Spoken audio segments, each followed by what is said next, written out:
Hi అందరికీ good morning, welcome to cues. నేను మీ చదువు. అయితే మొత్తానికి మనము దినదిన అభివృద్ధి చెందుతున్నట్టు ఈరోజు వార్తాపత్రికల్లో విషయాలు కూడా అన్నిటినీ క్లుప్తంగా వివరించుకునే ప్రయత్నం చేద్దాం. అందులో భాగంగానే త్వరలో మన క్యూ న్యూస్కి ఈ పేపర్ కూడా రాబోతున్నది. ప్రతి సమస్యను పేదోడి గోడును వినిపించే దిశగా మన క్యూ న్యూస్ పనిచేస్తుంది. అందులో భాగంగానే ఇంట్రెస్ట్ ఉన్న వాళ్ళు పనిచేయడానికి అంటే మీకు ఏమైనా అనుభవం ఉన్నా లేకపోతే మీకు సమస్యలపైన అవకాశం ఉన్నా మీరు ఏ సమస్యనైనా క్యూ న్యూస్కు చేరవేయడానికి కొన్ని నెంబర్లు కూడా ప్లే చేస్తుంటాము, వాటిని మీరు సంప్రదించవచ్చు. ఓకే, ఇప్పుడు ప్రస్తుతానికి వార్తాపత్రికల్లోకి వెళ్తే ఓకే ముందున దిశ పేపర్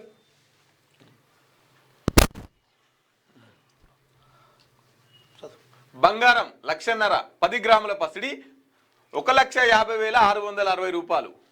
ఒకే ఒక రోజు 3,540 రూపాయలు పెరుగుదల. కిలో వెండి 3,20 లక్షలు. ఒకే రోజు 15,000 హైక్. 10 లక్షల కోట్ల ఆవిరి. భారీగా పతనమైన స్టాక్ మార్కెట్లు. అంతర్జాతీయ ప్రమాణాలే కారణం. ఇక బంగారాన్ని ముట్టుకుంటే పరిస్థితే లేదు. పేదోడి పెళ్లిళ్ళలో కయ్యంగా తయారవుతున్నటువంటి ఈ బంగారము అసలు పేదోడు కొనే పరిస్థితే లేదు. మరి ఏ రకంగా పెరుగుతుంది ఏంది అంటే ఇది అంతా ట్రంప్ దయా అని చెప్పుకోవచ్చు, ట్రంప్ చేస్తున్నటువంటి స్టంట్ అనుకోవచ్చు. ఈరోజు ఈ బంగారము ఈ వీటన్నిటికీ కూడా నెక్స్ట్ రూపాయి ధర పడిపోతున్నప్పుడల్లా ఇవి పెరుగుతూ ఉంటాయి. అదే ఇప్పుడు ట్రంప్ చేసేది అదేగా.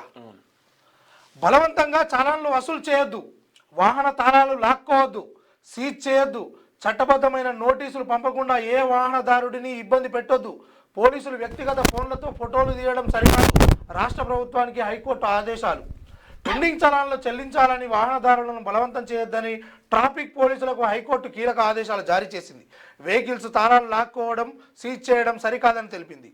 స్వచ్ఛందంగా చెల్లిస్తేనే చలాన్లు వసూలు చేయాలని లేకపోతే నోటీసులు ఇవ్వాలని పేర్కొంది. గత 3 ఏళ్లలో తన వాహనంపై పోలీసులు అక్రమ చలాన్లు వేశారని ఓ వ్యక్తి చేసిన రిట్ పిటిషన్పై విచారణ జరిపిన న్యాయస్థానం ఈ మేరకు ఆదేశాలు ఇచ్చింది. అయితే వాస్తవానికి చెప్పాలంటే పోలీసు వాళ్ళు దేనితోటి కొడుతుర్రో, ఒక ఆయన సందులుండి కొడతాడు, ఒక ఆయన ఏనో దాచుకొని కొడతాడు, పొదల మధ్యలో దాక్కొని కొట్టే పరిస్థితి ఉన్నది. ఆయన ఫోన్లో కొడుతున్నాడా, ఇంటికి పోతుంటే కొడుతున్నాడా, ఏం చేస్తుండో ఎవరికి అర్థమైతే లేదు. చాలాన్లు మాత్రము విపరీత స్థాయిలో రోడ్లు గుంతలమయం ఉన్నా సంబంధం లేదు, లేకపోతే వాళ్లకు మాత్రం ఎలాంటి రూల్స్ వర్తించాయి. కానీ వాహనదారులను మాత్రము మరి ఈ పరిస్థితి కూడా ఏంటంటే ఈ అధిక చలాన్లు వేసి ఈ ప్రజలను వాహనదారులను ఇబ్బంది పెట్టే కార్యక్రమమే తప్పితే ఈ ప్రజల పన్నులతోటి నడుస్తున్నటువంటి ఈ ప్రభుత్వము వాహనదారుల నుంచి ఆల్రెడీ వాళ్ళు దీనికి ఏమంటారు అకౌంట్ లింక్ చేస్తామని ఇంకేదో కార్యక్రమం తీసుకొస్తా ఉన్నారు. నిజంగా మీకు చిత్తశుద్ధి ఉంటే మిగతా కార్యక్రమాలమైన దృష్టి పెట్టాలి. అంతేగాని ఇట్లా ఇప్పుడు వాహనం కొనకపోతే రాష్ట్రానికి ఎంత నష్టం అనేది చిన్న ఆలోచన చేసి మీరు ఇవన్నీ కార్యక్రమాలు ముందుకు తీసుకోవాలి. సరే, ఇప్పుడు పోలీసు వాళ్ళు చలాన కట్టకపోతే బండిని ఎట్లా లాక్కుంటారు, టైంకు రైతు బంద్ వేయకపోతే రైతుల వెహికల్ కూడా నాయకుల వెహికల్స్ కూడా అట్నే ఆపాలి కదా. మరి టైంకు చలాన్ని కట్టాలని తెలిసింది కానీ టైంకు రైతు బంద్ వేయాలని తెలుస్తలేదా? ఇవన్నీ ఎట్లా తెలుస్తాయి? దున్నపోతు మీద వర్షం పడ్డట్టు ఈ ప్రభుత్వంతో గట్లే ఉంటది. సినిమా టికెట్ల ధర పెంపు ప్రేక్షకుల హక్కు ఉల్లంఘనే. పెంపుపై ఏకపక్షంగా ఎలా నిర్ణయం తీసుకుంటారు? న్యాయస్థానం ఉత్తర్వులను పట్టించుకోరా? High court serious. సివి ఆనంద్కు కోర్టు ధిక్కరణ నోటీసులు. వచ్చే నెల 3కు విచారణ వాయిదా. ఈ సినిమా టికెట్ల పెంపు తర్వాత బెనిఫిట్ షోలకు సంబంధించి పుష్ప 2 అల్లు అర్జున్ సినిమాకు వచ్చిన తర్వాత సంధ్య థియేటర్కి ఎక్కడికైతే వచ్చిండో అక్కడ తొక్కిసలాట జరిగి రేణుక అనే మహిళ చనిపోయింది. ఆ తర్వాత అసెంబ్లీలో ముఖ్యమంత్రి రేవంత్ రెడ్డి ఒక తీర్మానం చేసిండు. దాన్ని కోమటిరెడ్డి వెంకటరెడ్డి ఒక జియో పాస్ చేసిండు. ఏమనంటే ఇక పైన నేను అధికారంలో ముఖ్యమంత్రిగా ఉన్నంత సేపు బెనిఫిట్ షోలకు పర్మిషన్ ఉండదు, టికెట్ల రేట్లు పెంచము అని చెప్పేసి స్వయంగా ముఖ్యమంత్రి అసెంబ్లీలో మాట్లాడిండు. కోమటిరెడ్డి వెంకటరెడ్డి దానికి జీవో తెచ్చిండు. మళ్ళీ సీన్ కట్ చేస్తే వాళ్ళకి నచ్చిన వాళ్ళకి నచ్చిన సినిమా వాళ్ళకి టికెట్లు రేట్లు పెంచుకోవచ్చు అని పర్మిషన్ వచ్చింది. ఇక మన కోమటిరెడ్డి వెంకటరెడ్డి చెప్తున్నాడు. ఏమని చెప్తున్నాడు ఆయన అంటే, అసలు ఆ సినిమా వాళ్ళు నన్ను ఎవరు కలుస్తలేరు, నాకు అసలు సంబంధమే లేదు, ఎవరు వేస్తున్నారో నాకు తెలియదు అని చెప్పేసి కోమటిరెడ్డి వెంకటరెడ్డి మాట్లాడతాడు. ఇప్పుడు ఎవలాంటి సినిమాటోగ్రఫీ మంత్రి, ఆయనకు ఆ శాఖకు సంబంధమే లేదని చెప్తాడు. మరి ఎట్లా పెరుగుతున్నాయి ఈ రేట్లు, ఎట్లా పెరుగుతున్నాయి, ఎవడు వేస్తున్నాడు?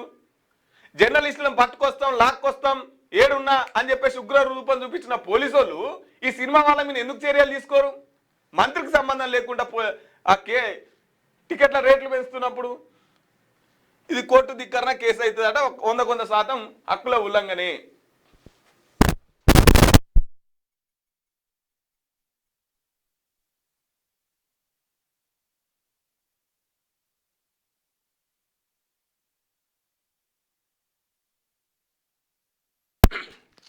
రైట్.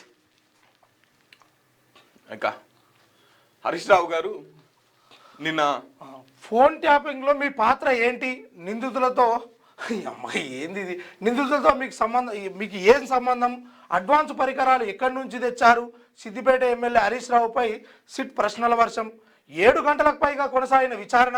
జూబ్లీహిల్స్ పిఎస్ ఎదుట బీఆర్ఎస్ కార్యకర్తల హడావుడి. ట్యాంపింగ్ ఆదేశాలు ఎవరి నుంచి వచ్చాయి అన్నట్టుగా మొత్తానికైతే హరీష్ రావును నిన్న సిట్కి హాజరు కావడం జరిగింది. అందులో భాగంగానే ఆయన ఇంటి నుండి బయలుదేరుతూ కూడా అక్కడ కార్యకర్తలకు ఒక పిలుపునిచ్చినట్టుగానే ఈ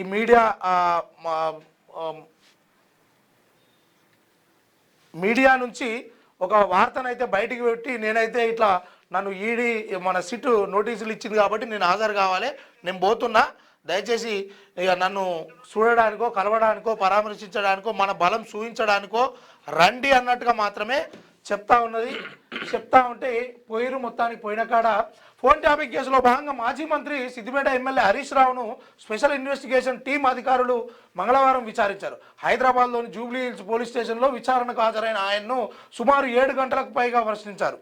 తొలుత నానక్రమ్గూడలోని తన ఇంటి వద్ద మీడియాతో మాట్లాడిన అనంతరం హరీష్ రావు తెలంగాణ భవన్కు చేరుకున్నారు. సిట్ అధికారులు నోటీసులో పేర్కొన్న సమయానికి జూబ్లీహిల్స్ పిఎస్కు వచ్చారు. సిట్ బృందంలో Hyderabad CP Sajjanar, joint CP Vijay Kumar, DCP Ritiraj, Jubilee Hills ACP Venkatagiri Harish రావును విచారించినట్టు తెలిసింది. 2023 తెలంగాణ అసెంబ్లీ ఎన్నికల సమయంలో ప్రతిపక్ష నేతలు, వ్యాపారవేత్తలు, జడ్జిల ఫోన్లను అక్రమంగా ట్యాప్ చేశారనే ఆరోపణలపై సిట్ విచారణ చేపట్టినట్టు తెలుస్తుంది. ఫోన్ ట్యాంపింగ్ నిందితుల్లో ముఖ్యంగా మాజీ పోలీసు అధికారులతో ఆయనకు ఉన్న పరిచయాలు లేదా జరిపిన సంభాషణలపై ఆరా తీసినట్లు తెలుస్తుంది. ట్యాంపింగ్ ఆదేశాలు ఎవరి నుంచి వచ్చాయి అనే కోణంలో ప్రశ్నించినట్టు సమాచారం. ఈ కేసులో మీరు బాధితులుగా ఉన్నారా అనే అంశం సైతం చర్చకు వచ్చినట్టు తెలుస్తూ ఉంది. సిట్కు విచారణకు హాజరవుతున్న హరీష్ రావు అయితే ఈయనేమంటాడంటే, నేను సిట్ను 100 ప్రశ్నలు అడిగినా, నేనేమైనా అప్పుడు హోంమంత్రిగా చేశానా? అప్పటి ఇంటెలిజెన్స్ చీఫ్ డీజీపీని విచారించాలి. రేవంత్ దమ్ముంటే నా విచారణ వీడియోలు బయటపెట్టు, ధైర్యం ఉంటే మమ్మల్ని రాజకీయంగా ఎదుర్కో అంటుండు హరీష్ రావు. ఫోన్ ట్యాపింగ్ కేసులో నాకేం సంబంధం లేదంటుండు. నిజంగా ఇదంతా డ్రామా చూస్తుంటే వీళ్ళ విషయాలు మాత్రమే. ఆయన్నేమో విలాసవంతంగా తిరగడానికి విదేశాలకు పోయిండు. ఈయనను ప్రజల మధ్య నువ్వుండు, నేను వచ్చేదాకా నీ కథ నడవని, వాళ్ళు నీ గురించే మాట్లాడుకొని మళ్ళీ నా గురించి ఆరాధిస్తే నేను ఏం తెచ్చినా ఏనుగెళ్ళింది తోక ఎక్కింది అనే వార్తలు కూడా ఏం పట్టుకరాకపోతే నా మీద అదవుతారు అన్న ఉద్దేశంతో ఈయనను ముంగడ పెట్టి మొత్తానికైతే పోయిండు. ఈయన అంటాడు, ఇది పెట్టే ముచ్చట్నే అవుతుందా? అసలు సిట్ పెడుతుందా? ఎవరెవరిని ఏం విచారించింది అని వీడియోలు బయట పెడుతుందా? పెట్టదు కాబట్టి నేను అంటాడు అన్నట్టు. అది సో విషయం ఏంటంటే, ఇప్పుడు మొన్న దీనికంటే ఒక్కరోజు ముందు హరీష్ రావు ఒక ప్రెస్ మీట్ పెట్టిండు. ఏమని పెట్టిండంటే, ఈ మంత్రులు ఐఏఎస్ల కథనాలు అన్ని బయటకు వస్తున్నాయి కదా. ఎందుకు వస్తున్నాయి అంటే, దీంట్లో నైని అనే బొగ్గు గనులకు దాని కంటాక్ట్ సంబంధించి వీళ్ళంతా పోటీ పడుతున్నారు, కొట్టుకుంటున్నారు, వీళ్ళ అవినీతి అంతా దీంట్లో బాగా స్కామ్ జరిగిందని చెప్పేసి హరీష్ రావు గారు బీఆర్ఎస్ భవన్లో ప్రెస్ మీట్ పెట్టి కొన్ని విషయాల్ని ఆధారాలతో సహా చూపించినటువంటి పరిస్థితి. తెల్లారే నోటీసులు ఇచ్చారు, సిట్ నోటీసులు పంపించింది. అయితే హరీష్ రావు ఏమంటున్నాడంటే ఈ బొగ్గు గనుల విషయంలో ఏదైతే అక్కడికి వచ్చి విజిట్ చేయాలనే నిబంధన ఉంది కదా, సింగరేణి అధికారులు ఆ నిబంధన పెట్టిరు కదా, ఆ నిబంధనను రేవంత్ రెడ్డి మేనల్లుడు శ్రవణ్ రెడ్డి ఎవరైతే ఉన్నారో ఆ శ్రవణ్ రెడ్డి ఈ అధికారులను అడ్డం పెట్టుకొని ఎవరైతే విజిట్ చేసిన వాళ్ళు ఉంటారు చూసినావా వాళ్ళకి ఫోన్లు చేసి నేను ఎమ్మెల్యే ముఖ్యమంత్రి అల్లుని మాట్లాడుతున్నా, నువ్వు రావద్దు, ఈ టెండర్ అయ్యేద్దని బెదిరిస్తున్నాడట. తర్వాత విజిట్ చేసిన వాళ్ళకు వాళ్ళు ఫోన్లు ఇంటలేరు అనుకో, వాళ్ళు భయపడతలేరు అనుకో, ఇక్కడ నుంచి వాళ్ళకు ఆ విజిట్ పేపర్ని అందనీయకుండా చేస్తున్నట. సో ఇట్లా సీఎం మేనల్లుడు సృజన్ రెడ్డి ఈయనే ఇట్లా రచకాలు చేస్తుండు. ఈ టెండర్ ఈయనకు దక్కేందుకే ఈ కుంభకోణం జరుగుతుందని చెప్పేసి హరీష్ రావు నేను బయట పెట్టినందుకే సిటీ నోటీసులు అని చెప్పేసి హరీష్ రావు అంటున్నాడు. వాస్తవంగా జూబ్లీహిల్స్ పోలీస్ స్టేషన్లో సిట్టుకు విచారణ పిలిచిర్రు, పోవాలి. ఎవరు విచారణ పిలిచినప్పుడు పోవాలి. కానీ ఇంటికాంచెల్ బయటికి వెళ్ళేటప్పుడు ఒక ప్రెస్ మీటు, తర్వాత బీఆర్ఎస్ భవన్ కు వచ్చి మళ్ళా తర్వాత అక్కడ విచారణకు హాజరయ్యి తర్వాత మళ్ళా ప్రెస్ మీట్ ఇగో ఇంత హంగామా చేస్తాడు. ఒక్కసారి విచారణకు పిలిచినప్పుడు పోవాలి, రావాలి, తప్పే చేయలేదు. ఇంకా భయం ఎందుకు? ఇంత ప్రజల్ని అడ్డం పెట్టుకుని ఇంత గందరగోళాన్ని సృష్టించి నిన్న సిట్కు విచారణకు జరిపినటువంటి పరిస్థితి. ఆయన అక్కడ విచారణ జరుగుతుంటే అక్కడ నుంచి డైవర్ట్ చేయడానికి కేటీ రామారావు మళ్ళా బీఆర్ఎస్ భవన్ లో మళ్ళీ ఒక ప్రెస్ మీట్. మా భావనే తీసుకుపోతారా, మా భావనే ఇట్లా అంటారా, వెయ్యి వేసుకోండి, ఏం బిక్కుంటారు. ఇదే ఇక జోగడు బాగడు తోడు దొంగల లెక్క వీళ్ళదే నడవాలి, వీళ్ళదే ఇక తెలంగాణ రాష్ట్రంలో దీన్ని సిపి సజ్జనార్ కూడా ఆయన ట్విట్టర్ లో రాసుకొచ్చిండు. ఇది సజ్జనారు రాసినటువంటి పరిస్థితి. పంజాగుట్ట పోలీస్ స్టేషన్ లో నమోదైన అక్రమ phone tapping case crime number 243/2024 దర్యాప్తులో భాగంగా సిద్దిపేట ఎమ్మెల్యే మాజీ మంత్రి శ్రీ టి హరీష్ రావును 2026 జనవరి 20న జూబ్లీహిల్స్ పోలీస్ స్టేషన్ లో దర్యాప్తు అధికారి ఎదుట విచారణకు పిలిపించి ప్రశ్నించడం జరిగింది. సాయంత్రం తన కుమారుడి విమాన ప్రయాణం ఉన్నందున శ్రీ హరీష్ రావు చేసిన విజ్ఞప్తి పరిగణలోకి తీసుకున్న ప్రత్యేక దర్యాప్తు బృందం ఈ రోజు విచారణను ముగించి ఆయన వెళ్లేందుకు అనుమతి ఇచ్చింది. ఈ కేసు దర్యాప్తుతో సంబంధం ఉన్న సాక్షులను ఎట్టి పరిస్థితుల్లోనూ సంప్రదించరాదని, ప్రభావితం చేయరాదని లేదా జోక్యం చేసుకోరాదని ఆయనకు స్పష్టమైన ఆదేశాలని జారీ చేశాం. అవసరమైతే తదుపరి విచారణ నిమిత్తం మళ్లీ పిలుస్తామని తెలియజేశాం. ఈ సందర్భంగా ఒక విషయాన్ని స్పష్టం చేస్తున్నాం. ఈ రోజు శ్రీ హరీష్ రావును విచారించి కేవలం crime number 243/2024 phone tapping case సంబంధించి మాత్రమే రాజకీయ నాయకులకు, వ్యాపారవేత్తల ఫోన్లను అనధికారికంగా చట్టవిరుద్ధంగా ట్యాపింగ్ చేయడం, వారిపై నిఘా ఉంచడం వంటి తీవ్రమైన ఆరోపణలపై ఈ దర్యాప్తు జరుగుతోంది. ఈ ఫోన్ ట్యాపింగ్ కేసులో 10వ తారీఖు 3వ నెల 2024 నుంచి సమగ్ర దర్యాప్తు కొనసాగుతున్నది. ఇప్పటికే కొంతమంది నిందితులపై ప్రధాన ఛార్జ్షీట్ కూడా దాఖలు చేయడం జరిగింది. కేసుకు సంబంధించిన ఇతర అంశాలపై ఇంకా లోతుగా దర్యాప్తు కొనసాగుతున్నది. కావున గౌరవ సుప్రీంకోర్టు ఆదేశాలు ఉన్నప్పటికీ శ్రీ హరీష్ రావును విచారిస్తున్నారంటూ జరుగుతున్న అసత్య ప్రచారాన్ని ప్రజలెవరు నమ్మొద్దని, అటువంటి తప్పుడు సమాచారాన్ని వ్యాప్తి చేయవద్దని విజ్ఞప్తి చేస్తున్నాం. Hyderabad police @CPH Hyderabad city Sajjanar office. అయితే ఏమంటున్నారు బీఆర్ఎస్ పార్టీ వాళ్ళు? దీన్ని హైకోర్టు కొట్టేసింది, సుప్రీంకోర్టు కొట్టేసింది అని చెప్పేసి ప్రచారం చేస్తున్నారు.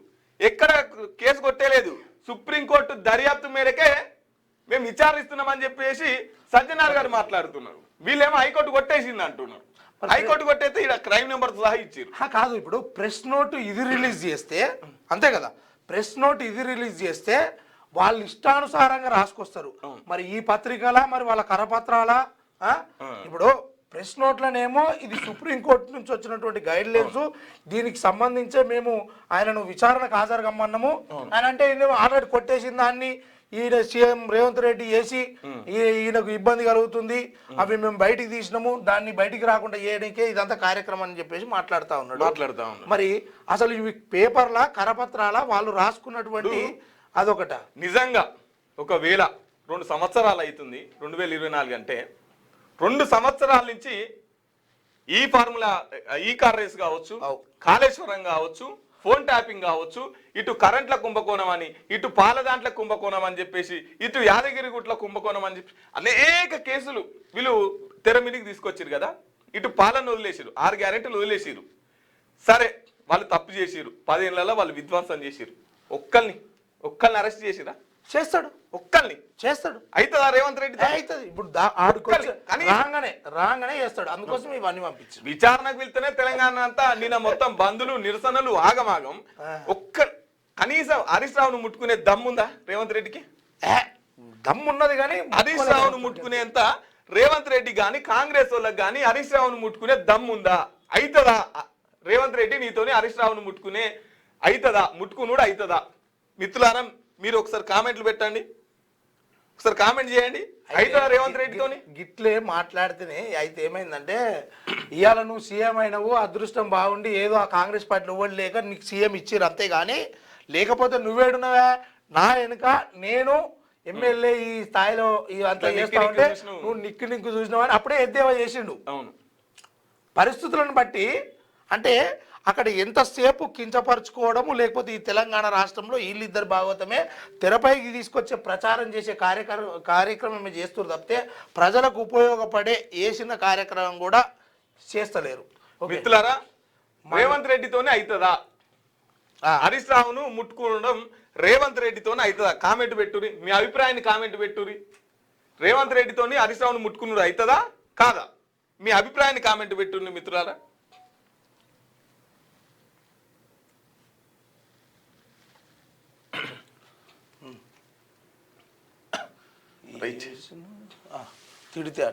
తిడితే అట్రాసిటీ కిందికి రాదు. కులం పేరుతో అవమానిస్తే చట్టం వర్తింపు, అవమానిస్తేనే చట్టం వర్తింపు. సుప్రీంకోర్టు కీలక వ్యాఖ్యలు. ఎస్సీ ఎస్టీ అట్రాసిటీ కేసు కులం పేరు పెట్టి తిడితేనే తప్ప నార్మల్గా తిడితే రాదని చెప్పేసి సుప్రీంకోర్టు మాట్లాడుతున్నది. ఇప్పుడు ఈ కోర్టుకి ఏం కావాలంటే రుజువులు కావాలి, ఎవిడెన్స్ కావాలి. ఇప్పుడు నువ్వు నన్ను తిడుతున్నావు, తిడుతున్నప్పుడు నీ ఇష్టం వచ్చినట్టు తిడతావు. నువ్వు దాని కులంతో తిట్టుకుంటారు. నువ్వు కులం పేరు పెట్టి తిడతావా, ఇంకెట్లా పెట్టి తిడతావా, ఎట్నో అట్లా పెట్టి తిడతావు. తిట్టింది నా దగ్గర తిట్టినవని చెప్పేసి ఆధారాలు ఉంటాయి, తిట్టినవని చెప్పేసి కేసు పెడతాం. కానీ ఇప్పుడు దాంట్లో కులం ఉందా లేదా అంటే వాళ్ళ కులం, ఆ కులం పేరు పెట్టి తిట్టినాను ఒప్పుకుంటాడా? తిట్టినోడు ఒప్పుకుంటాడా? తిట్టేటప్పుడు ఇప్పుడు సపోజ్ రికార్డు చేసి పెట్టుకుంటా. నేను ఏమంటున్నా, ఇప్పుడు ఘర్షణ అనేది మొదలు కాగానే ఎంబడే వీడు నన్ను తిడతాడేమో అని వీడియో రికార్డు చేస్తాడా, ఫోన్ రికార్డు చేస్తాడా? ఎట్లా ఏ పరిణామం, ఏ ప్రామాణిక ప్రకారం? ఏ ప్రామాణికం అంటే ఆడ ఆ కులానికి సంబంధించిన వాళ్ళు కాకుండా ఇతర కులాల వాళ్ళు ఈయనకు చెప్తారు కదా, సాక్ష్యం చెప్పే రకంగా ఉండాలి. దాన్ని ఒక పెద్ద అధికారితోటి ఇదంతా విచారణ చేపట్టి ఆ తర్వాత తీసుకుంటామని. పరస్పర తిట్లున్నాయి, పరస్పర ఎదుగుడున్నది, పరస్పర అన్నీ ఉన్నాయి. కానీ ఇక తిడితేనే అట్రాసిటీ అట. ఈ అట్రాసిటీ విషయంలో మాత్రము మరి మొన్న అంటే దీనివల్ల కూడా కొంతవరకు దీనివల్ల కూడా సమాజంలో ఒక మార్పు అనేది, అరే నీ అమ్మ అనవసరంగా ఎవరి జోలికి ఎందుకు పోవాలి అన్న ఒక కారణం అయితే దీనివల్ల వచ్చిందని అనుకోవచ్చు. ఒక ఆయన సుప్రీంకోర్టులో కేసు వేసిండట. ఏమని? ఈ పలానా ఆయనే నన్ను కులం పేరుతో తిట్టిండని చెప్పేసి కేసు వేసిండట. కానీ దాన్ని కోర్టులో ప్రూవ్ చేయలేకపోయిందట. కోర్టులో ప్రూవ్ చేయలేకపోతే సుప్రీంకోర్టు ఈ తీర్పు ఇచ్చింది అన్నట్టు. ఒకవేళ తిడితేనే తప్ప కులం పేరు పెట్టి తిడితేనే కేసు పెట్టురు, కానీ ఎట్లా పడితే అట్లా పెట్టకురు అని చెప్పేసి సుప్రీంకోర్టు మాట్లాడింది. ఇక నితిన్ నబీన్ నా బాస్, నేను కార్యకర్తను అంతే ప్రధాని మోదీ అంటున్నాడు. బీజేపీ జాతీయ అధ్యక్షుడిగా నబీన్ ప్రమాణ స్వీకారం. కేంద్ర మంత్రులు అమిత్ షా, జేపీ నడ్డా, రాజ్నాథ్ సింగ్ హాజరు. నితిన్ నబీన్ బీజేపీ చీఫ్ జాతీయ అధ్యక్షునిగా ఎన్నికైన సందర్భంగా ప్రధాని మోదీ ఈయన నా బాస్ అని చెప్పేసి మోదీ మంచిగా దండలేసి నిన్న అందరు వచ్చి కలిసి సాల్వలు కప్పి దండలేసి చెప్పారు. కంగ్రాట్స్ నితిన్ నబీన్ గారు, మీరు చాలా గౌరవమైన పోస్ట్కి వెళ్ళిరు, ఉన్నతమైన స్థాయికి వెళ్ళిరు. మీ కష్టం, మీ కృషి ఈ స్థాయికి తీసుకెళ్ళిందని మేము అనుకుంటున్నాం. మీ పైన పెట్టుకున్న ప్రజల నమ్మకాన్ని ఇట్నే ఉంచండి. ఇక మిగతా నాయకుల లెక్క ఆలమీన పట్టగాల్చి మీలేసుడు, కులం పేరా, మతం పేరా, ఇటువంటి రెచ్చగొట్టి రాజకీయాలు కాకుండా ఒక మంచి విలువలతో కూడిన రాజకీయాలు చేస్తారని ఆశిస్తున్నాం. ఫ్యూచర్ సిటీ అభివృద్ధిలో యుఏఈ భాగస్వామ్యం. హైదరాబాద్లో మరో జీసీసీ అంటే గ్లోబల్ కేపబిలిటీ సెంటర్ ఏర్పాటుకు యూనిలీవర్ కంపెనీ ఆసక్తి అంటూ ఒక వార్తనే తీసుకొచ్చారు. ఆ సంస్థ చీఫ్ సప్లై చైన్ ఆఫీసర్తో తెలంగాణ రైజింగ్ ప్రతినిధుల బృందం భేటీ. రాష్ట్రంతో భాగస్వామ్యానికి ముందుకు వచ్చిన గూగుల్, ఏఐ రంగంలో పెట్టుబడికి రాయల్ ఫిలిప్స్ ఆసక్తి. దావోస్లో తొలి రోజు బిజీగా సీఎం రేవంత్ అండ్ టీం. తెలంగాణలో ప్రపంచ స్థాయి స్థిరమైన పారిశ్రామిక క్లస్టర్ అని సీఎం రేవంత్ రెడ్డి అంటున్నారు. రాష్ట్రంలో ప్రత్యేకంగా ఏఐసిటీ నిర్మాణం మంత్రి శ్రీధర్ బాబు. ఏఐసిటీ అంటే ఇక ఆర్టిఫిషియల్ ఇంటెలిజెన్స్ కదా, అదే కదా. ఇవన్నీ ఏఐలో ఎయిరి మిమ్మల్ని కూడా మీరు ఈయనే ఉన్నట్టుగా మా తెలంగాణను అభివృద్ధి చేసినట్టుగా మేము కూడా ఏఐలోనే చూసుకుంటాము. ఎందుకంటే ఇప్పుడు ఏఐ తోటే నడుస్తూ ఉంది. అటు ట్రంప్ కావచ్చు, నువ్వు కావచ్చు, ఇప్పుడు అందరూ వాడే సమాచారం కూడా ఏఐ నుంచే అది చేస్తున్నారు. కాబట్టి అందులో భాగంగానే ఈయన ఏఐకి సంబంధించినటువంటి ఇట్లా జరుగుతుంది, ఇక ఫోర్త్ సిటీ దృష్ట్యా ఇట్లా పోతాము అని చెప్పి చెప్తా ఉన్నాడు.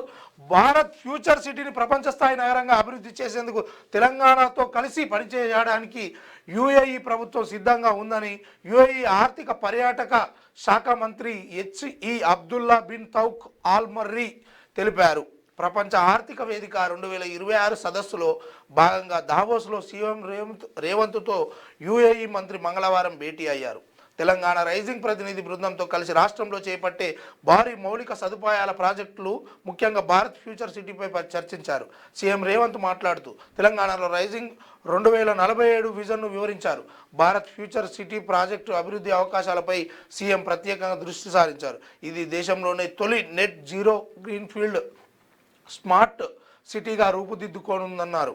సుమారు 30,000 ఎకరాల్లో విస్తరించే ఈ నగరంలో ఏఐ, విద్య, ఆరోగ్యం, పరిశ్రమలు, నివాస వినోద రంగాలకు ప్రత్యేక జోన్లు ఏర్పాటు చేయనున్నట్లు వివరించారు. ఈ ప్రాజెక్టులో ఇప్పటికే మారుబేని, సెమ్కార్ఫ్ వంటి అంతర్జాతీయ సంస్థలు భాగస్వాములుగా ఉన్నాయని ఇటీవలే చెప్పినట్టుగా తెలుస్తూ ఉన్నాయి. సార్కు మరి ఇంగ్లీష్ రాదాయే, మరి ఆడ మొత్తం మామూలుగా వివరిస్తున్నట్టు, కానీ ప్రజలకు స్పష్టంగా అర్థమయ్యే రీతిలో కాకుండా ఒక కొత్త పదాలను జోడిస్తూ రాసుకొచ్చి మెప్పు పొందే కార్యక్రమం చేస్తూ ఉంటే పత్రికలు.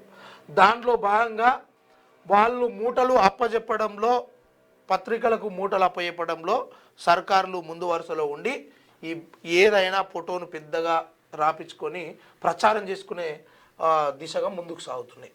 ఇక మహిళలందరికీ ఇందిరమ్మ చీరలు. డిప్యూటీ సీఎం మల్లు బట్టి విక్రమార్క అంటుండు. ఇక మహిళలందరికీ చీరలు, సారెలు, ఇంకా కోటరు తాగేటోళ్ళకి కోటరు, బీరు తాగేటోళ్ళకి బీరు. ఈ ఎన్నికల సమయం వచ్చింది అంటే ఇక గివ్వే హామీలు. ఈ పూట గడవనికి పూట గడిచిందంటే ఓడిచిపోయాయి. ఇప్పుడు వీళ్ళు ఒకటి ఎత్తుగాడ వేస్తారు. ఎట్లా అంటే శనివారం వచ్చిందంటే ఇల్లు కూల కొట్టాలి. ఎందుకంటే ఆదివారం కోర్టు ఉండదు కదా. అట్లా ఎవరు అరెస్ట్ చేసేది ఉంటే శనివారం రాత్రి చేస్తారు. శనివారం రాత్రి అరెస్ట్ చేసిరు అనుకో, శనివారం అరెస్ట్ చేసిరు అనుకో, తెల్లారితే కోర్టు ఉండదు, ఒక రోజన్నా జైల్లో పెట్టొచ్చు. ఇక ఎప్పుడైతే ఎలక్షన్స్ దగ్గరికి వస్తాయో అప్పుడు రైతు బంధు రిలీజ్ చేస్తామంటారు, రుణమాఫీ గురించి మాట్లాడతారు, యోగిస్తుంటే చీరలు ఇస్తామంటారు. లాస్ట్ కు ఇంకా ఈ చీరలకు కూడా అడ్డుపడతలేడని చెప్తలేరు. లేదంటే దానికి కూడా ఇంకో ఆయన అడ్డుపడ్డాడు. వీళ్ళే వేస్తారు ఏమన్నా పిటిషన్లు వేసేది ఉంటే. ఇన్ని రోజుల నుంచి ఎందుకు వేయలే, ఇప్పుడు ఎందుకు ఇస్తారు ఆలోచించరు పబ్లిక్. అట్లా బాధితుల ఇంటి వద్దనే ఎఫ్ఐఆర్ నమోదు. రాష్ట్ర పోలీస్ శాఖ కీలక నిర్ణయం. దేశంలోనే మొదటిసారి తక్షణమే అమల్లోకి. నేరస్తులకు భయం, బాధితులకు భరోసా. CID ADGP Charu Sinha right. బాధితుల ఇంటి వద్దనే ఎఫ్ఐఆర్ నమోదు. ఇక మీకేమన్నా ఇబ్బందిగా ఉండి పోలీస్ స్టేషన్ రాలేనటువంటి పరిస్థితిలో ఉంటే పోలీసు వాళ్ళే మీ ఇంటికి వచ్చి కేసు మొత్తం రాసుకొని ఎఫ్ఐఆర్ చేసి మీకు ఎఫ్ఐఆర్ కాపీ ఇచ్చేటువంటి పని చేస్తారు. ఎందుకంటే ఇవి మహిళలు, తర్వాత మైనర్లు, చిన్నపిల్లల విషయంలో ఇది అమల్లోకి తీసుకొచ్చినారు. ఇక మీ ఇంటి వద్ద మీరు పిఎస్కి రావాల్సిన అవసరం లేదు. నిజంగా మీరు అన్యాయం జరిగిందని చెప్పేసి పోలీసులకు ఫోన్ చేస్తే ఆ పోలీసు యంత్రాంగం వాళ్ళే వచ్చి మీ దగ్గరకు వచ్చి కంప్లైంట్ తీసుకుంటారట. అది జరిగే ముచ్చట ఎంతవరకు నిజమో అందరికి తెలిసిందే, కానీ తీసుకుంటారట అంతే. ఆ కంప్లైంట్ తీసుకుంటారట. ఈ ఇప్పటిదాకా చెప్పినాయని చేసినట్టే, కానీ ఇది ఒకటి చేస్తారు. ఇక ఆడికి పోతే పోలీస్ స్టేషన్ పోతే గౌరవం ఇస్తే చాలు. వచ్చిన బాధితులను కుర్చీలో కూర్చోబెట్టో, లేకపోతే నమస్తే సార్ అనో, ఎందుకంటే జీతాలు ఇస్తున్న వాళ్ళు కదా, ఈ జీతాలు ఇచ్చేటోళ్ళకు నమస్తే పెట్టకపోతే ఫీల్ గారా? అసొంటప్పుడు గా పని చేస్తానన్న చాలు, ఇంటి దాకా ఏమొస్తారో ఆడికి వచ్చిన వాళ్ళని సక్రమంగా చూస్తే చాలు. రైట్. అట్టపట్టెలు కట్టుకొని జర్నీ. కేరళలో పురుషుల వింత నిరసన. దీనికి సంబంధించి పెట్టెలు కట్టుకొని ఎందుకు కట్టుకోవాల్సి వచ్చింది అంటారు? అట్టపెట్టెలు కేరళ రాష్ట్రము అత్యధిక అక్షరాస్యత ఉన్నటువంటి రాష్ట్రము. అక్కడ జరుగుతున్నటువంటి పరిపాలన, అక్కడ వాళ్ళు విధించేటువంటి ఫైన్లు, వాళ్ళు చలామణి అవుతున్నటువంటి తీరు ఈ దేశానికి దిక్సూచిగా ఉండే అవకాశం కూడా ఉన్నది. ఎందుకంటే అక్కడ అట్టపెట్టెలు కట్టుకొని జర్నీ చేస్తూ ఉన్నారు. అసలు దేనికోసమో తెలుసా? ఒకసారి అది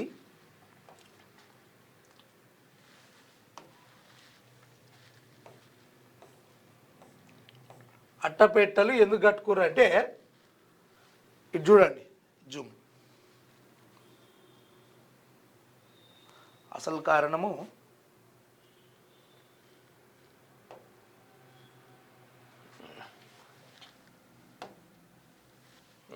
ఇగో నిండా ముసుకేసుకున్నాడు. ఎందుకంటే పుసుకున్న ఎవరికైనా తాకినా లేని ఇబ్బందులు, ఎందుకంటే ఎవిడెన్స్లు ఉండవు కదా.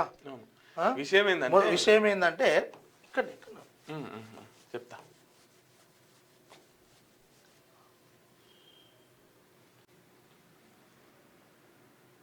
కేరళలో వ్యక్తి కారణమైన మహిళపై ఎఫ్ఐఆర్ నమోదు.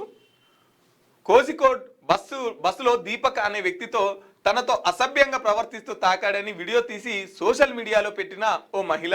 ఆ వీడియో వైరల్ కావడంతో అవమాన భారంతో ఉరేసుకొని ఆత్మహత్య చేసుకున్న దీపక్ను ఆత్మహత్యగా పురిగొల్పిందని మహిళపై కోజికోడ్ మెడికల్ కాలేజీ పోలీస్ స్టేషన్లో ఎఫ్ఐఆర్ నమోదు చేసిన పోలీసులు.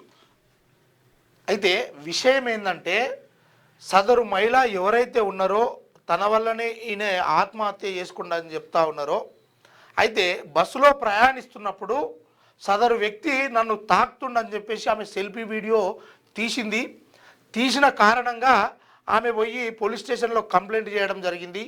అంతే కదా, కంప్లైంట్ చేయడం జరిగింది. దాన్ని జీర్ణించుకోలేక ఆయన బలన్మరణానికి పాల్పడడం జరిగింది.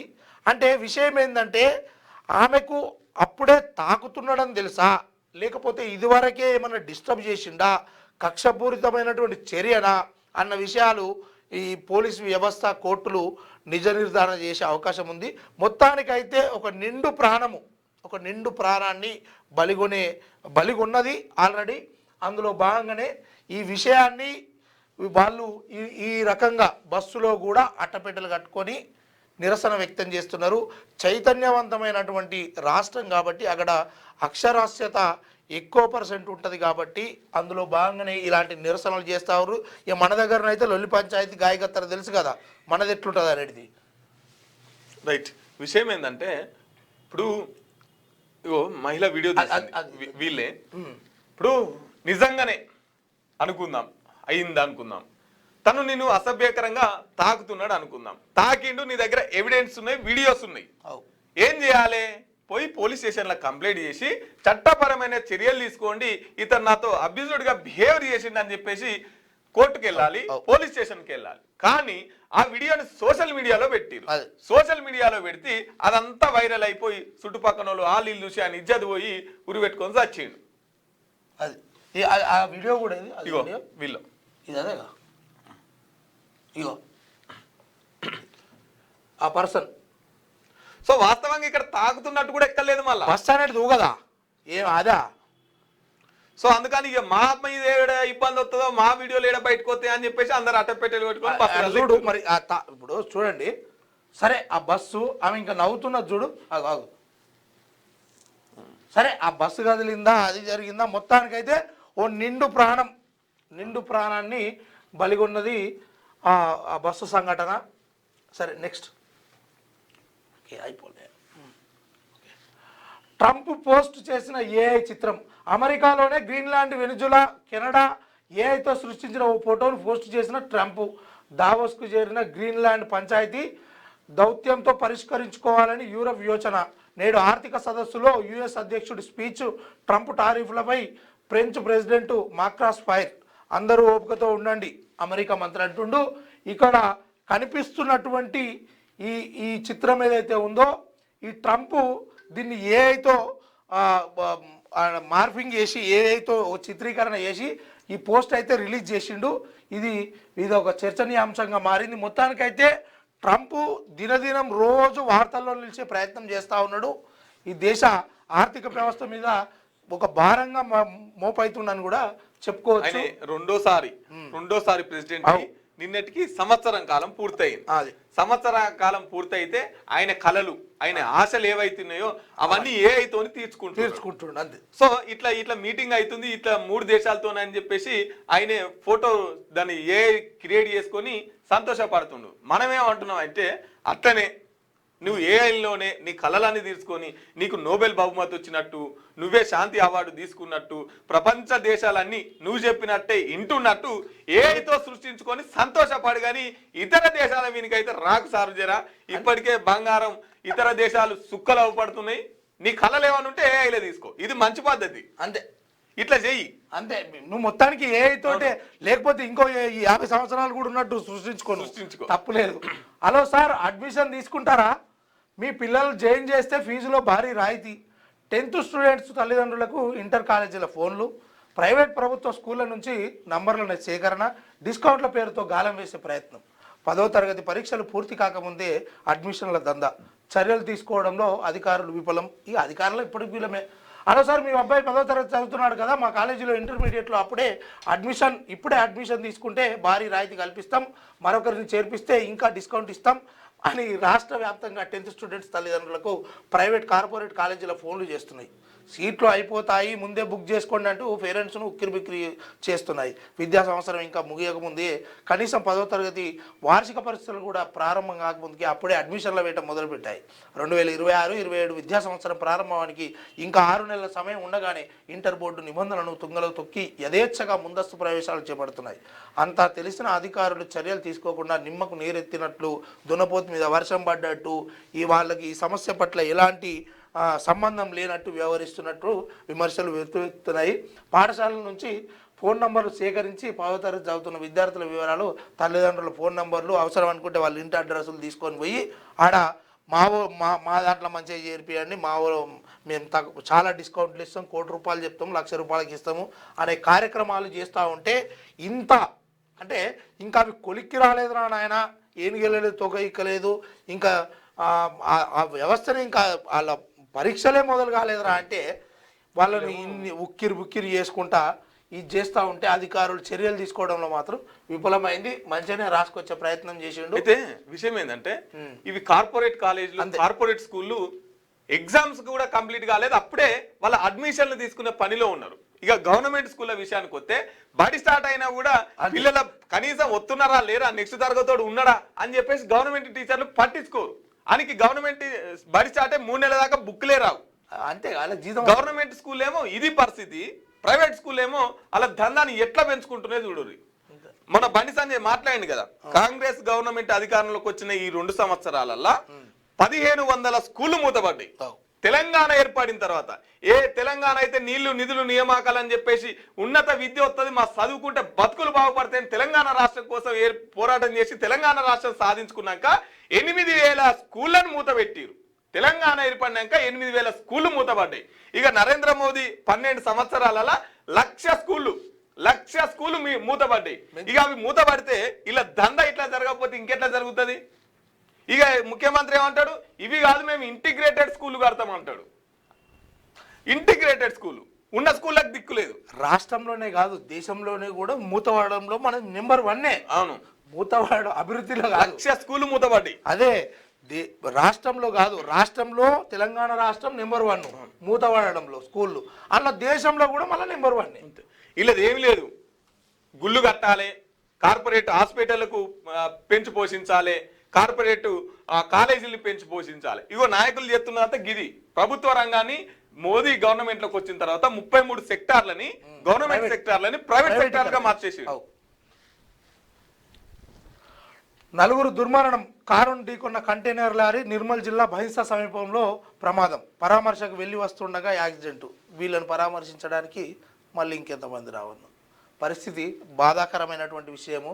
ఈ లారెట 4 ప్రాణాలను తీసేసిందంట. పాపం నిజంగా బాధాకరమైన విషయము. Right, ticket please. ఎమ్మెల్యే ఇన్ఛార్జీలకు ఆశావాహుల అప్లికేషన్లు. కాంగ్రెస్ లో మున్సిపల్ ఎన్నికల హడావిడి. ఒక్కో స్థానానికి 10కి పైగానే దరఖాస్తులు. అభ్యర్థుల ఎంపికలో మాత్రం ఎంపీలే మంత్రులే కీలకం. సర్వే రిపోర్టు విజయావకాశాలే ప్రామాణికం. ఒక్కో స్థానానికి 3 పేర్లతో జాబితా.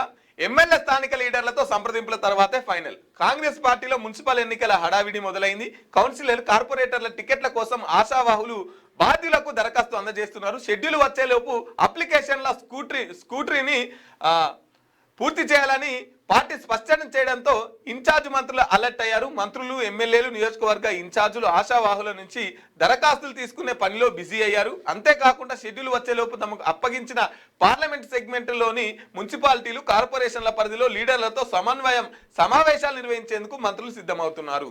ఒక్కో స్థానానికి 10కి పైగానే అప్లికేషన్లు. అభ్యర్థుల ఎంపిక ప్రక్రియ పారదర్శకంగా ఉండాలనే ఉద్దేశంతో ఆశావాహుల నుంచి దరఖాస్తు తీసుకోవాలని కాంగ్రెస్ నిర్ణయించింది. అందులో భాగంగా స్థానిక ఎమ్మెల్యేలు, పార్టీ ఇన్ఛార్జీలకు అప్లికేషన్ ఇవ్వాలని పేర్కొన్నది. దీంతో ఆశావాహులు ఇక సార్ ఇన్ని రోజులు మీకు సేవ చేసినాం, మీరు ఎట్లా చేస్తే అట్లా విన్నాం అని చెప్పేసి మాట్లాడుతున్నటువంటి పరిస్థితి. ఇక ఈనాడు పేపర్ చూసుకున్నాం. ఈనాడు తారీఖు, ఈనాడు పేపరు.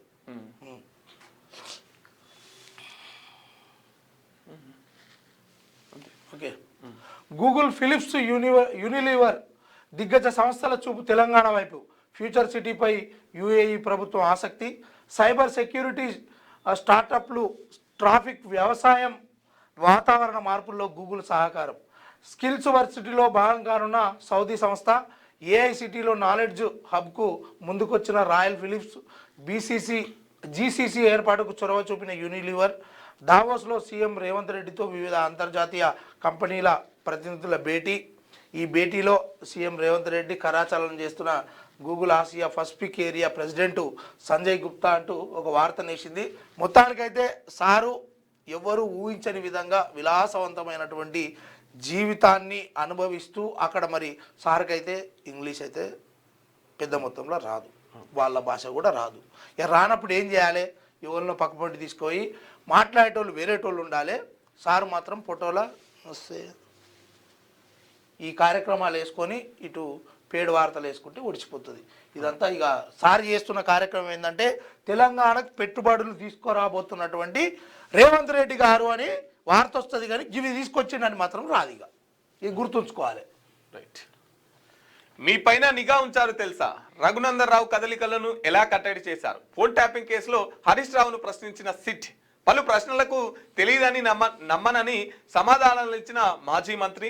దాదాపు 7.5 గంటల పాటు కొనసాగిన విచారణ. ఆయన్ను మరోసారి విచారణకు పిలవాలని చెప్పేసి సిట్ నిర్ణయం తీసుకున్నది.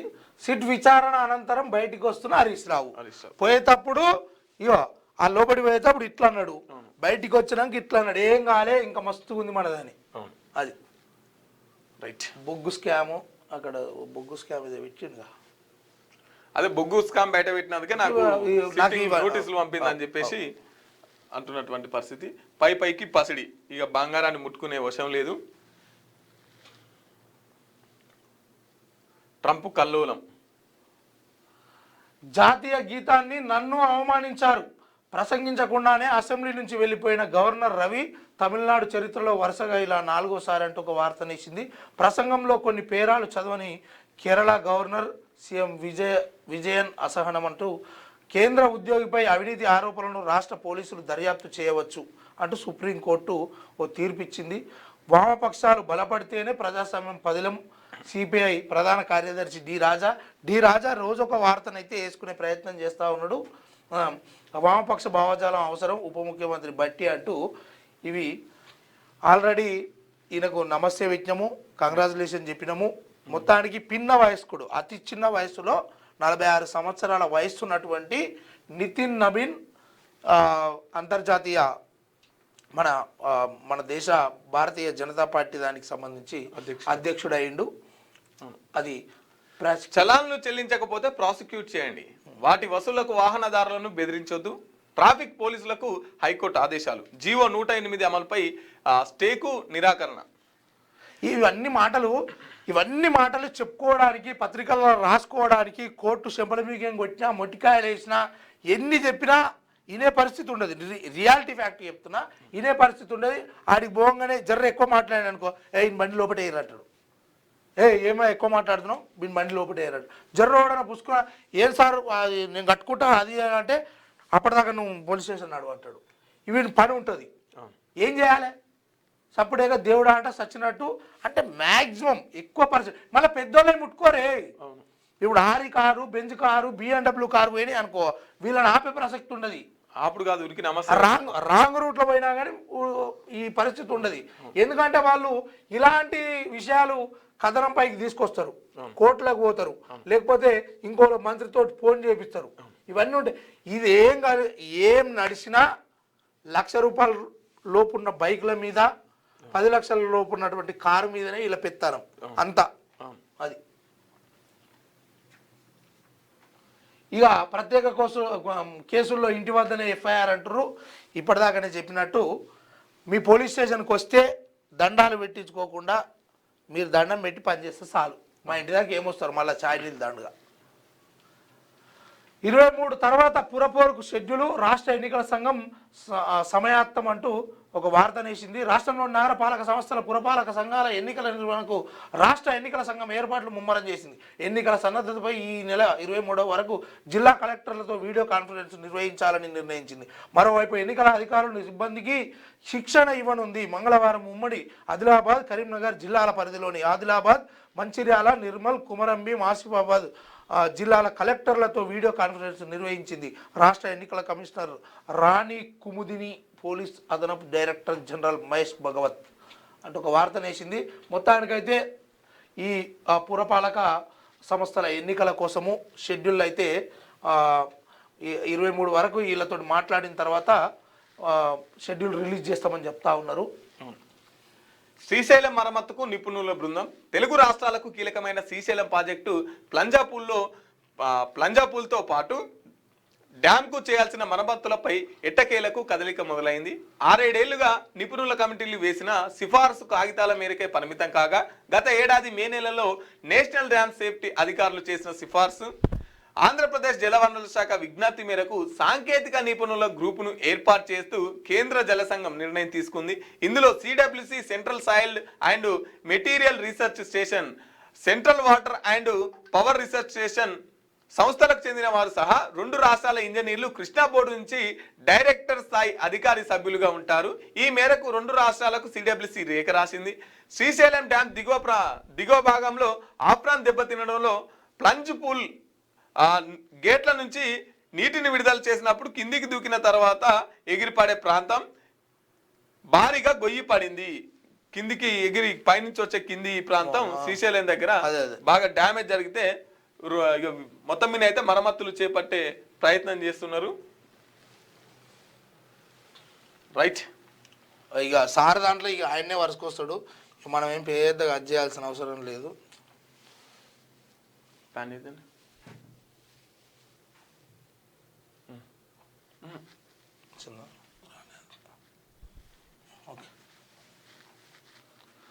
బీజేపీ ఏడాదికి ఎన్నికల ఖర్చు 3,335 కోట్లు. 2024-25లో వ్యయం. ఇది పార్టీ వార్షిక ఆడిట్లో వెల్లడి. మొత్తానికైతే బీజేపీకి సంబంధించినటువంటి ఎన్నికల ఖర్చు 3,335 కోట్లు అంటూ వాళ్ళ ఆడిట్లో రాసుకోవడం జరిగిందట. నమస్తే తెలంగాణ పేపరు, దొరగారి కరపత్రము, పాత 10 సంవత్సరాల జోకుడు పత్రము. మొత్తానికి ముఖ్య నేత బావమరిదిదే ముఖ్య నేత బంధువు, కబంధ హస్తాల్లో సింగరేణి, రింగ్ మాస్టర్. మొత్తానికి అయితే ఇప్పుడు ఏం చెప్తున్నారు అంటే, సింగరేణి కాంట్రాక్ట్ ఏదైనా ఆయన చెప్పిందే వేదం. ధరల పెంపు, పెనాల్టీల మాఫీల్లోనూ ఆయనదే హవా. ఎదురు తిరిగినా అధికారులపై అడ్డగోలుగా చర్యలు, ఒత్తిడి భరించలేక పారిపోతున్న ఉన్నతాధికారులు అంటూ ఇప్పటిదాకానే మనం మాట్లాడినటువంటి ఇవన్నీ విషయాలు కూడా సింగరేణి పైన నేను చేస్తున్నటువంటి పోరాటానికి సంబంధించే సిట్ అధికారులను పంపించి మన రేవంత్ రెడ్డి గారు నన్ను ఏదో తప్పుగా దోషిగా చూపించే కార్యక్రమం చేసిండు అని మామూలుగా రాసుకురాలేదు. వీళ్ళకు నచ్చిన రీతిలో రాసుకొచ్చారు. ఎందుకంటే పత్రం వీళ్ళది కదా, మన దగ్గర పెన్ను మన పేపర్ ఉంటే మనం ఏం రాసుకుంటామో వీళ్ళు కూడా అదే రాసుకురు. ఇది తెలంగాణ సమాజానికి కావచ్చు ప్రజలకు ఉపయోగపడని ఒక పేపర్గా ఊహించుకోవచ్చు. విదేశీ కళ్యాణోత్సవాల లెక్కలు చెప్పండి. యాయరిగుట్టలో అవకతవకలపై కదిలిన యంత్రాంగం, కళ్యాణోత్సవ వివరాలు, ఆదాయం లెక్కలు అడిగిన ఆడిట్ విభాగం. వాస్తవానికి మరి యాయరిగుట్టలో ఉన్నటువంటి ఏదైతే కార్యవర్గం సభ్యం అది ఉంటుందో దాంట్లో అవకతవకలు జరిగినాయి. ఎందుకంటే ఉత్సవాలు అవన్నీ నిర్వహిస్తుంటే ఆ డబ్బుల లెక్కలు కూడా ఆడిట్లోకి రావాలని చెప్పేసి ఆడిట్ విభాగం అడుగుతూ ఉందంట. బీఆర్ఎస్ ఎమ్మెల్యేపై కాంగ్రెస్ ఎంపీ దౌర్జన్యం. విజయుడిపై చేసుకున్న మల్లు రవి ప్రోటోకాల్ విషయంలో ప్రశ్నించినందుకు విచక్షణ కోల్పోయిన నాగర్ కర్నూల్ ఎంపీ ఎవడ్రా నువ్వంటూ దుర్భాష తోసివేత ఎంపీని అడ్డుకొని అదుపు చేసిన పోలీసులు. అధికార బలంతో ప్రజాపాలన. పేరు ప్రజాపాలన పెట్టుకుంటే అయితే అదే గమ్మత్తున్నారు. ఇది మన దగ్గర వీడియో ఉంది. ఏది ఈయనను ఈయన ఎంపీ మల్లు రవి గారు ఎట్లానే ఎత్తాడు అంటే బరువు ఎక్కువ అని ఇట్లా చూస్తుండేమో. ఏంది అయిపోయిందా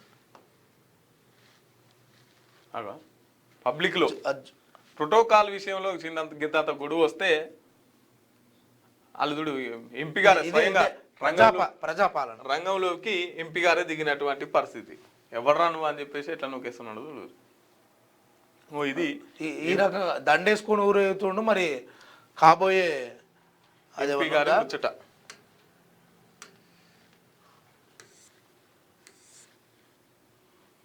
రైట్.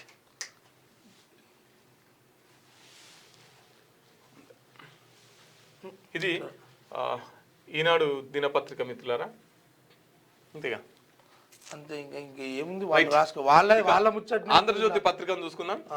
ఆంధ్రజ్యోతి పత్రిక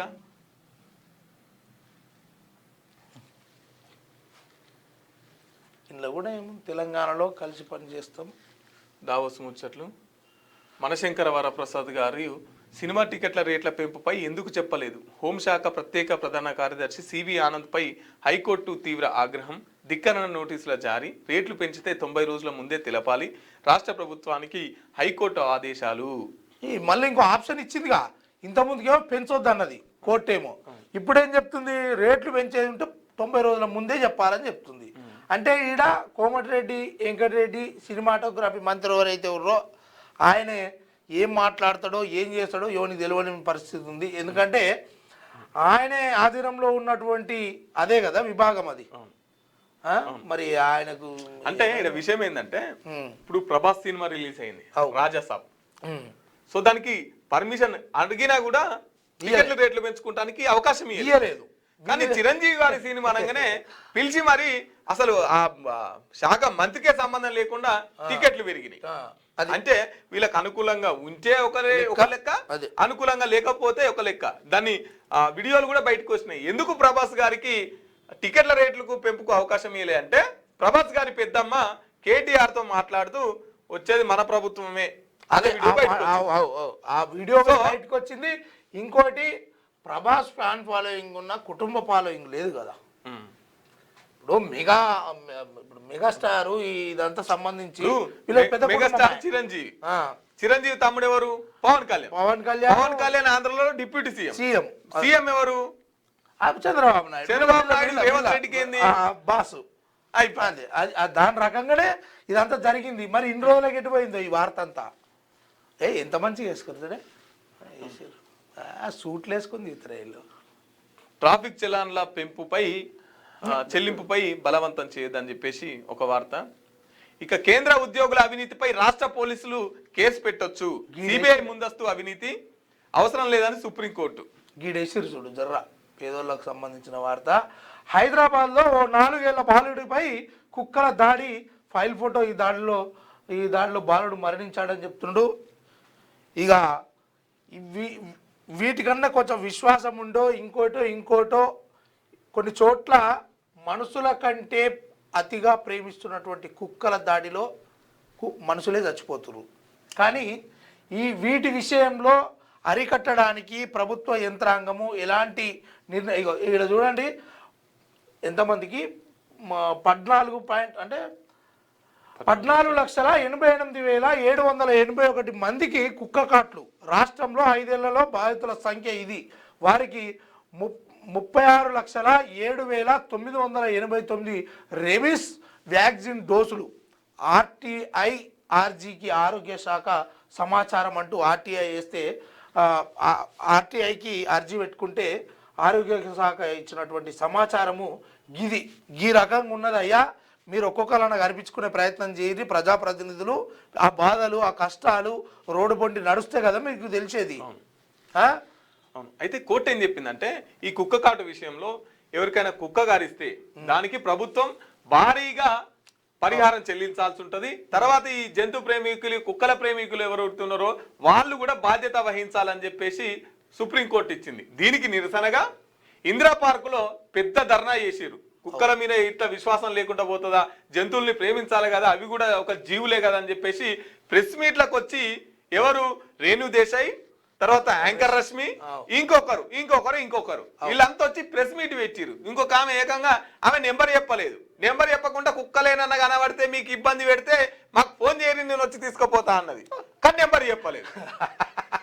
సో ఇట్లా రేణు దేశాయ్, యాంకర్ రష్మి వీళ్ళంతా మాట్లాడిరు. మరి ఇప్పుడు 14 లక్షల మందికి గడిచినాయి అమ్మా. ఎవరు దీనికి బాధ్యత వహించాలి? సచిన వాళ్ళు వచ్చిర్రు, మందులు గోళీలు వేసుకొని పైత్యం చేస్తాడు, పైత్యం చేస్తున్నాడు. నేనేమంటున్నా అంటే వాటిని చంపకుండా వాటిని మొత్తమే నిర్మూలించకుండా దాన్ని ఒక ప్రత్యేకమైన ప్రదేశంలో పెట్టుర్రి, దానికంటే ఒకటి ఏర్పాటు చేసి అక్కడ సాదుర్రి. మరి ఏం చేస్తాం? తప్పదిగా.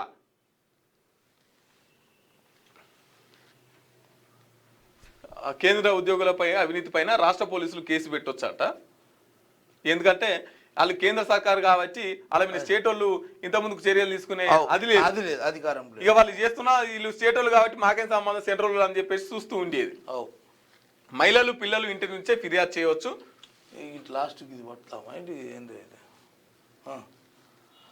కాంట్రాక్ట్ అవుట్సోర్సింగ్ ఉద్యోగుల జీతాలు డైరెక్ట్ అకౌంట్లోకి ఏప్రిల్ నుంచే అమలు. సాలరీ కష్టాలకు ఇక చెల్లు. IFMSలో ప్రత్యేక ఆప్షన్ లేదా ప్రత్యేక పోర్టల్ కసరత్తు చేస్తున్న ఆర్థిక శాఖ. ఇప్పటికే శాఖల వారీగా ఆధార్, బ్యాంకు అకౌంట్లతో లింక్. ఇన్నాళ్ళు HOD ఏజెన్సీల అకౌంట్లలో జమ. దీంతో అడ్డగోలు అక్రమాలు. రాష్ట్ర వ్యాప్తంగా 5 లక్షల దాకా కాంట్రాక్ట్ అవుట్సోర్సింగ్ ఉద్యోగులు అంటూ ఒక వార్త తీసుకొచ్చింది. దీనికి సంబంధించి ఎవరైతే ఇప్పుడు కాంట్రాక్ట్ అవుట్సోర్సింగ్ ఉద్యోగాలు చేస్తూ ఉన్నారో వాళ్ళ జీతాలు డైరెక్ట్ ఇక నుంచి అకౌంట్లోకే వస్తాయి అని అంటూ వాళ్ళ ఆధార్ లింక్తో కూడినటువంటి అకౌంట్లోకే బ్యాంకులలోకే జమ చేస్తామని చెప్పేసి చెప్తా ఉన్నారు. ఓకే, నెక్స్ట్ స్టాక్ మార్కెట్ జమాలంట దాదాపు ఒక్కరోజే 10 లక్షల కోట్ల సంపాదన ఆవిరి. మేడారం నుంచి భారీగా పడ్డ ఇండెక్స్లు 2 నెలల కనిష్టానికి చేరువ. సెన్సెక్స్ 1065, నిఫ్టీ 353 పాయింట్లు డౌన్.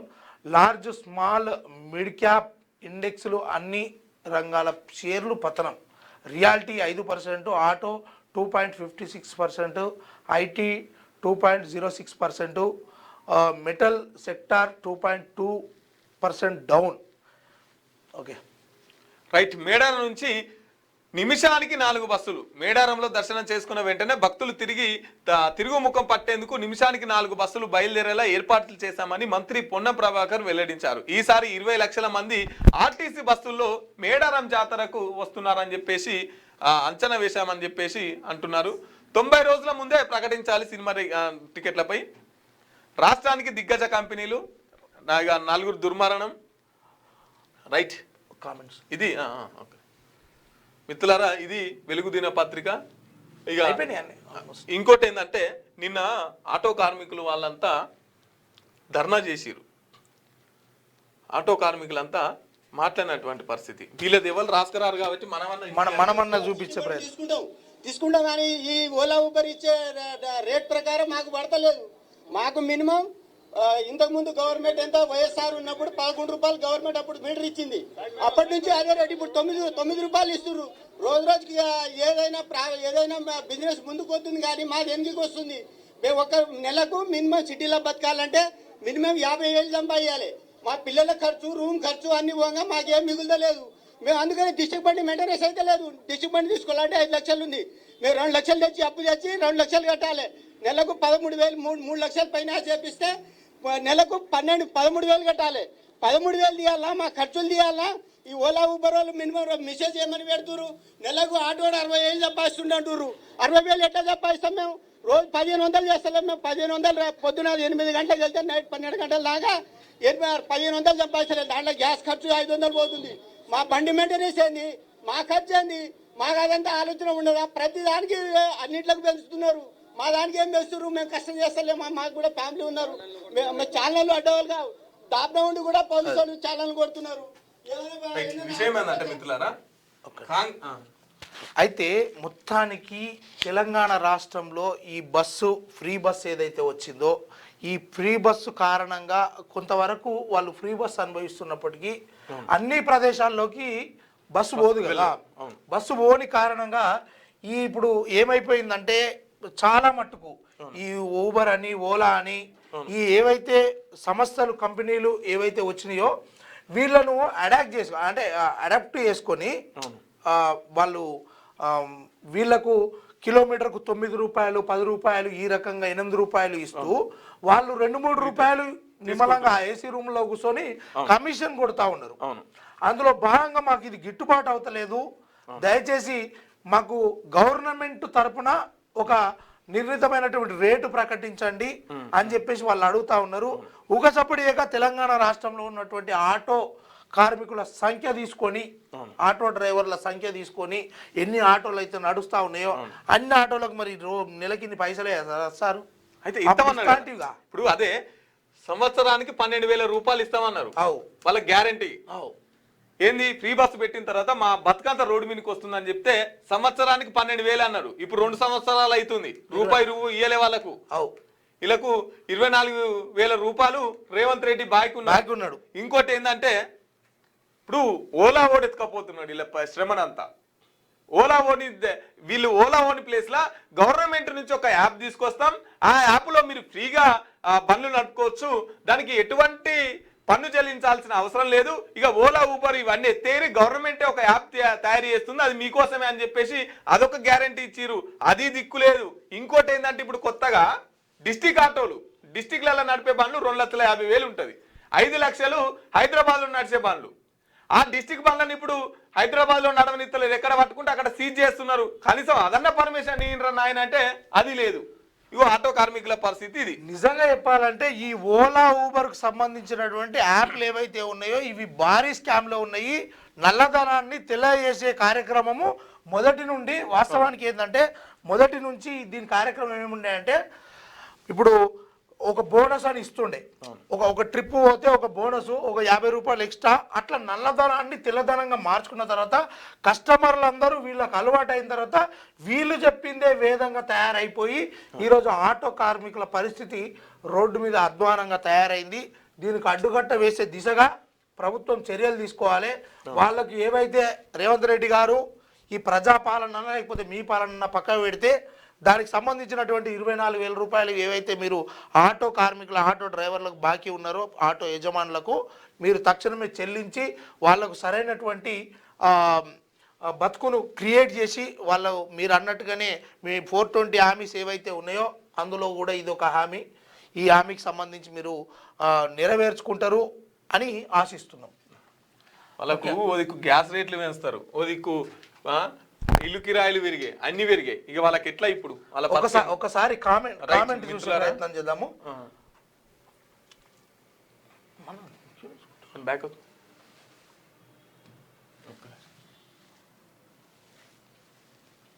మన మార్నింగ్ న్యూస్ చూస్తున్న మిత్రులు ఒకసారి మన వీడియోకి లైక్ చేయండి, తర్వాత కామెంట్ చేయండి మీ అభిప్రాయాన్ని. ఒక్కసారి ఏం పెడుతున్నాడు బ్రదర్ చూడాలి. అన్నీ ఒకరే రోజు పెడుతుంటాడు పాపం. ఆంధ్రప్రదేశ్లో ఉన్నప్పుడు తెలంగాణలో ఎందుకు ఉండదు? స్కూల్ అసిస్టెంట్ పోస్టులకు 100% రాత పరీక్ష ద్వారానే భర్తీ చేయాలి. టెట్ పేపర్ 3 ఆంధ్రప్రదేశ్ లో ఉన్నప్పుడు తెలంగాణ ఎందుకు లేదని చెప్పేసి అడుగుతున్నటువంటి పరిస్థితి శ్రవణ్ అంటే ఆయన. అయితే ఇప్పుడు విషయం ఏంటంటే బ్రదర్, విషయం ఏంటంటే రేవంత్ రెడ్డి గారికి అంత ఆయన చదువుకోనికి ఇప్పుడు ఆయన్నే స్కూల్ పిల్లోడు లెక్క విద్యార్థి దశ మొదలు పెట్టడానికి పోతా ఉన్నాడు. మరి ఆయనకు చెప్పేటోళ్ళన్నా అంతో ఇంతో చదువుకున్న వాళ్ళు లేకపోతే సారాంశం ఉన్నోళ్ళు కష్ట నష్టాలు తెలిసిన వాళ్ళు అసిస్టెంట్ ఉంటేనన్నా సరిపోతుండే. ఇవన్నీ ఏతుల బ్యాచ్ అయిపోయింది. ఈ ఏతుల బ్యాచ్లో మీరు సరైన నిర్ణయాలు ఓట్లు వేసేటప్పుడు తీసుకోవాల్సింది. అదే మరి ఇప్పుడు ఆంధ్రప్రదేశ్లో పెట్టి రీడ్ ఎందుకు పెట్టలేదంటే వాళ్ళను అడిగే నాదుడే లేదు, అడిగితే అక్రమ కేసులు లేకపోతే ఏదో ఒకటి బట్టగాల్చి మీదేసే ప్రయత్నం చేస్తూ ఉన్నారు. కానీ ఈ మిత్రుడు అడుగుతున్నటువంటి దానికైతే రేవంత్ రెడ్డి గారు తక్షణమే మీరు స్కూల్ అసిస్టెంట్ ఏదైతే పోస్టులు ఉన్నాయో 100% రాత పరీక్ష అంటే ఇవి అమ్ముకోవడానికి చూస్తున్నటువంటి పోస్టులుగానే మనకు అర్థమవుతా ఉన్నది. తక్షణమే వీటిని విరమించుకొని మీరు రాత పరీక్ష ద్వారానే ఎంపిక చేయాలి. ఎందుకంటే చదువు చెప్పేటోడు చదువుకు సంబంధించి చదువు ఉండాలి. కానీ చదువు రానోని తీసుకొచ్చి ఏదో అపాయింట్మెంట్ ఇచ్చి ఏదో రకంగా ఇంత అమ్ముకుంటే పోస్టులు అది సరైన పద్ధతి కాదు. Okay right. కొల్గూరు కరుణాకర్ వాల్స్ హరీష్ రావును ముట్టుకునే శక్తి ధైర్యం రేవంత్ కి లేదు. స్పష్టమైపోయా. గజ్వెల్ బిడ్డ కరుణాకర్ గజ్వెల్ బిడ్డ. కొలుగూరు అంటే అంటే అదే అనే లేకపోతే తెలిసిన వ్యక్తి మనోడే. అట్లా గజ్వేల్ నియోజకవర్గానికి అందులో ఉన్న అంటే నాకు తెలిసి కొలుగూరు అంటే కొలుగూరు అనే గజ్వేల్ ఏదైతే మన ఏది నియోజకవర్గం ఉందో దాంట్లో కొలుగూరు అనే ఊరు ఉంది. ఆ ఊరును హరీష్ రావు దత్తత తీసుకుంటే మరి ఆ పరిస్థితి ఎందుకు చెప్పకపోయా? మరి ఆ పరిస్థితి హరీష్ రావు దత్తత తీసుకున్నటువంటి కొలుగూరు గ్రామము మరి అన్ని పెంకుటిళ్ళు అన్ని పోయి బిల్డింగ్లు వచ్చినాయా, లేకపోతే రోడ్లు బాగున్నాయా, నీళ్ళు వస్తున్నాయా, స్కూళ్ళు మంచిగా ఉన్నాయా? అయితే విషయం ఏంటంటే మనోనికి దళిత బంధు వచ్చింది. ఓ అది అది అది అంటే తిన్నరేవు మరుస్తలేడే, తిన్నరేవు మరుస్తలేడు. మధ్యలో గుడుల విషయం ఎందుకు? ఏ గుడులు అంటే మనం ఇంత ముందుకు స్కూళ్ళ విషయం వచ్చింది కదా, నరేంద్ర మోదీ 1,00,000 స్కూళ్ళు మూసేసిండు అని మాట్లాడినాం కదా. వీళ్ళకి ఏమున్నా గుళ్ళు కట్టాలంటే మరి వాస్తవం కాదా? ఈ గుళ్ళ మీద ఉన్న శ్రద్ధ బల్ల మీద ఉండాలి కదా. గుళ్ళ మీద ఉండొద్దు అంటలేము, ఉండాలి. దాంతో పాటు విద్య మీద ఉండాలి, వైద్యం మీద ఉండాలి. అంటే ప్రజలను ఒక అది చేయడానికి విషయం ఏంటంటే ఇప్పుడు అయోధ్య రామ మందిరం ఉంది. అందరినీ కలిసిగట్టిగా ఏ రకంగా ఆ మందిరం పైన దృష్టి సారించేలా చేసిరో ఇప్పుడు ప్రస్తుతం ట్రెండింగ్ గా స్కూళ్ళకు కూడా ఆ రకమైనటువంటి నిర్ణయాలు తీసుకొని ఆ రకమైనటువంటి కసరత్తు చేస్తే మంచిది అని ఉద్దేశం. గుళ్ళు కట్టొద్దని కాదు, మసూదులు కట్టొద్దని కాదు, లేకపోతే చర్చిలు కట్టొద్దని కాదు. వ్యక్తిగత అభిప్రాయాలు ఏదానికి కాదు, వాళ్ళ మెదడులో ఉన్న వాటితో పాటు ఇవి ఉండాలంటున్నా. వాటితో పాటు ఉండాలి. ఇప్పుడు ఇంతెందుకన్నా అయోధ్యలో రామ మందిరం కడతానికి నరేంద్ర మోదీ గారు పెద్ద ఫైట్ చేసిరు, యుద్ధం చేసిరు, కోట్ల కూడా యుద్ధం చేసి గున్ని కట్టిరు, పర్మిషన్ తెచ్చిరు, గున్ని కట్టిరు. తీరా కట్ చేస్తే ఎలక్షన్స్ వస్తే బీజేపీ ఓడిపోయింది అక్కడ. అదే అంటే అక్కడ ఉన్న పరిస్థితులు అవి ఇవి కావచ్చు. నేనేమంటున్నా అంటే వీటితో పాటు విద్యా వైద్యం మీద కూడా శ్రద్ధ పెట్టండి అంటున్నాం. రైట్ మిత్రులారా, ఇక ఇవి ఈనాటి దినపత్రికల్లో వచ్చినటువంటి ప్రధానమైన వార్తా విశేషాలు. రోజు చూస్తూనే ఉండండి. రేపటి ఎపిసోడ్లో మళ్ళీ కలుసుకునే ఉంటాం. మిత్రులారా, మార్నింగ్ చూసే మిత్రులారా, మీ అభిప్రాయాన్ని ఖచ్చితంగా కామెంట్ చేయండి, లైక్ కూడా చేయండి, లైక్ చేయండి, అలాగే షేర్ చేయండి. Thank you.